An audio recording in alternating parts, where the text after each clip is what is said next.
এই তো তৈরি হয়ে গেল চিকেন বোল। আজকে আপনাদের আমি তৈরি করে দেখাবো চিকেন বোল।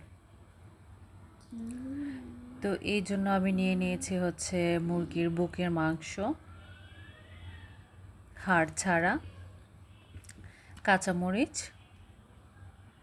আদা, আরও উপকরণ লাগবে। তো ব্লেন্ডারে আমি দিয়ে দিলাম মাংসটুকু, দিয়ে দিলাম গোলমরিচ, তারপর কাঁচামরিচ, আদা,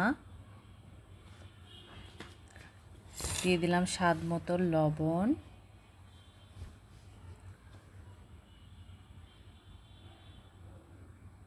এখন দিয়ে দিলাম সয়া সস, এগুলো সব কিছু। তারপরে দিয়ে দিলাম হচ্ছে পাউরুটি বা বনরুটি দিতে পারেন।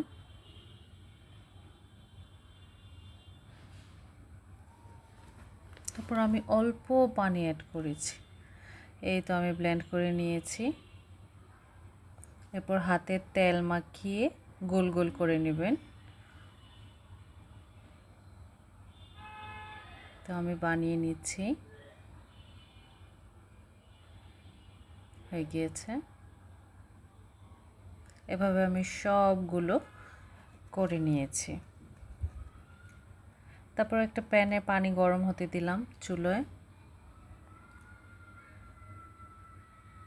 পানিটা ফুটছে, দিয়ে দিলাম আমি বানানো চিকেন বলগুলি।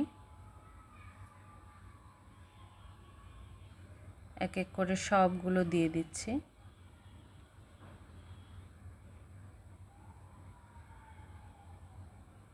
এখানে দিয়ে আস্তে আস্তে সিদ্ধ করে নিতে হবে সবগুলো।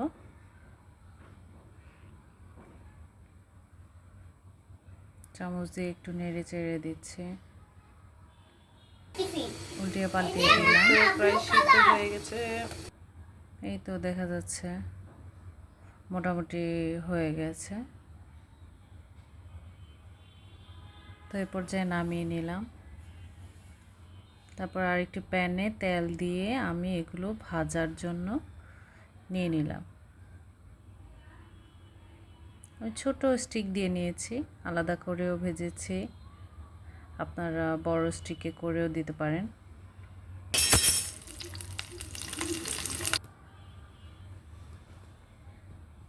এই তো মজার চিকেন বোল একদম রেডি। অল্প সময়ে ঝটপট কিন্তু আপনারা চাইলে বাচ্চাদের করে দিতে পারেন।